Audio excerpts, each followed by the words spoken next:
பாரதிய ஜனதா கட்சியின் சார்பாக அந்த மாவட்டத்தின் கட்டடம் மரியாதைக்குரிய உள்துறை அமைச்சர் அமித்ஷா அவர்களால் திறக்கப்படுகிறது. அதற்காக கலந்து கொள்வதற்காக நான் அங்கு செல்கிறேன். பாரதிய ஜனதா கட்சியை பொறுத்தமட்டில் தமிழகத்தில் நாங்கள் எங்கள் பலத்தை அதிகரித்து வருகிறோம். உட்கட்சி தேர்தல்கள் நடந்து முடிந்திருக்கிறது. இன்று தமிழகத்தில் இந்த இருமொழி கொள்கை மும்மொழி கொள்கை என்பதை வைத்துக்கொண்டு திராவிட முன்னேற்ற கழகமும் அதன் கூட்டணி கட்சிகளும் மேலும் பல கட்சிகளும் ஏதோ 60களில் உள்ள இந்தி எதிர்ப்பு பிரச்சாரத்தை முன்னெடுத்து செல்வதை போல எடுத்து சென்று கொண்டிருக்கிறார்கள்.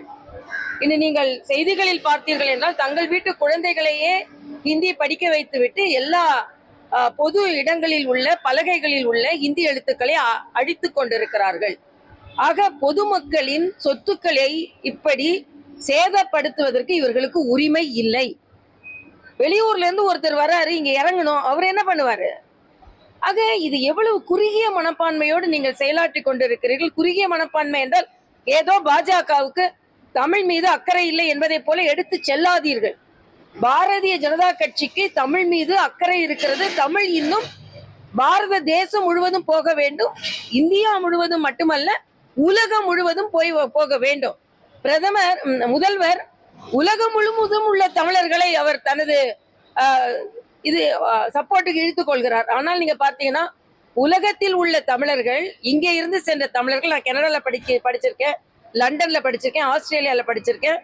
அங்கே போனா கூட அவங்க வீட்டுல தமிழ் மொழி தான் பேசுறாங்க. ஆனா இன்னைக்கு முதல்வர் என்ன சொல்லி இருக்கிறார்கள்? இருமொழி கொள்கையினால் நாம் ஆங்கிலத்தில் நாம பாண்டியத்துவம் பெற்றோம், அதனால ஆங்கிலத்தை வளர்த்து இந்த உலக அரங்கில் நாம் பிரபலமாக இருக்கிறோம் சொல்ற. அப்ப தமிழை வளர்க்கவில்லை, இருமொழி கொள்கையினால் ஆங்கிலத்தை வளர்த்தீர்கள். இதுதான் தவறு. ஆக ஒரு அந்நிய மொழியை நாங்கள் கற்போம், ஆனால் ஒரு பாரத தேசத்து மொழியை இன்னொரு மாநில மொழியை தான் மறுபடியும் இவர்கள் இதை திசை திருப்புகிறார்கள். இதை மக்கள் நன்கு புரிந்து கொண்டு இன்னைக்கு மக்கள் பார்த்து சிரித்து கொண்டு இருக்கிறார்கள்.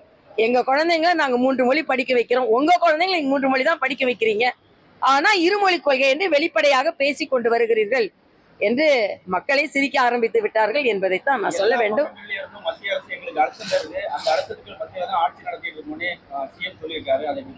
யார் அந்த அழுத்தத்தை எடுத்துக்கொள் சொல்றது? ஏன் ஒரு எதிர்ப்பு குரலையே நீங்கள் கொடுத்து கொண்டு இருக்கிறீர்கள்? மத்திய மாநில அரசுகள் ஒரு சுமூகமான உறவை மக்கள் நலனுக்காக மேற்கொண்டால் என்ன? எல்லாற்றிலும் அரசியல் செய்யணும்னு இல்லை. அரசியல் செய்யலாம், ஆட்சியில் அரசியல் செய்ய வேண்டும் என்பது இல்லை. ஆட்சியில் அரசியல் செய்த கேசிஆர் போன்றவர்கள் இன்னைக்கு எப்படி இருக்கிறாங்கன்னு முதல்வர் புரிந்து கொள்ள வேண்டும். இதை மாதிரிதான் எதற்கெடுத்தாலும் மத்திய அரசு எந்த திட்டம் கொண்டு வந்தாலும் அதை எதிர்த்து கொண்டிருந்தார்கள் தெலுங்கானால. அப்ப மக்கள் தங்களுக்கு கிடைக்க வேண்டிய திட்டத்தை தடுக்கிறார்கள் என்று அவர்கள் வருவதை மக்கள் தடுத்தார்கள். அதனால மக்களுக்கான திட்டங்களை தயவு செய்து அனுமதியுங்கள். நீங்க ஈகோ தான். இப்போ பிரதமர் மருந்தகம்னா இல்ல நான் முதல்வர் மருந்தகமா என்று கொண்டு வருவேன். எல்லாத்துலயும் ஈகோ பார்த்தா மக்களுக்காக நீங்கள் பணியாற்றுங்கள். இன்னைக்கு இந்த மொழி பிரச்சனையை வைத்துக்கொண்டு திராவிட முன்னேற்ற கழக ஆட்சியில் உள்ள பாலியல் குற்றங்கள், பெருகி வரும் கொலை குற்றங்கள், சட்ட விதி மீறல்கள், இவற்றை எல்லாம் அவர்கள் மறைக்க பார்க்கிறார்கள். ஏதோ இன்னைக்கு கருப்பு கொடி காங்கிரஸ் காமிப்பாங்கன்னா, எங்க ஸ்டாலின் போறாரோ அங்கதான் காங்கிரஸ் கருப்பு கொடி காண்பிக்க வேண்டும். ஏனென்றால் இந்த பாலியல் குற்றங்களும் மற்ற குற்றங்களும் தமிழகத்தில் அதிகரித்து வருகிறது. அதை பாருங்க.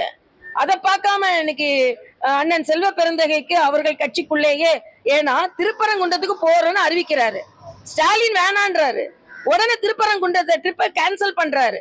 ஆக செல்வ பெருந்தகையின் தலைவர் ஸ்டாலினா இல்லைன்னா சோனியாவான்னு அங்க உள்ள காங்கிரஸ் தொண்டர்களுக்கே சந்தேகம் வந்து விட்டது. அதனால உங்க கட்சிக்குள்ள உள்ள பிரச்சனையை பாருங்க, அப்புறம் கருப்பு கொடி எல்லாம் காமிக்கலாம். கருப்பு கொடி காண்பிக்கிற அளவுக்கு எந்த தப்பும் மரியாதைக்குரிய உள்துறை அமைச்சர் செய்யல என்றுதான் எனது கருத்து. இல்ல, அவர் இன்னைக்கு அரசியல் ரீதியா வராரு, ஆட்சி ரீதியாக வரும்பொழுது அதற்கான எதிர்பார்ப்பை நாம் எதிர்பார்க்கலாம். ஆனா இன்னைக்கு மரியாதைக்குரிய பாரத பிரதமர் நாட்டு நலன் மட்டுமல்லாமல் உடல் நலத்திலும் அக்கறை செலுத்துகிறார். எண்ணெயை குறையுங்கள் என்று, அதாவது ஆயில குறைச்சா ஆயுள் நீளும் நாங்க சொல்லுவோம் மருத்துவர்கள். அதனால இதை மாதிரி மக்களுக்கான திட்டத்தை எடுத்து செல்ல வேண்டும் என்பதுதான் எனது கருத்து. செய்திகளை உடனுக்குடனும் துல்லியமாகவும் தெரிந்து கொள்ள சப்ஸ்கிரைப் பண்ணுங்க.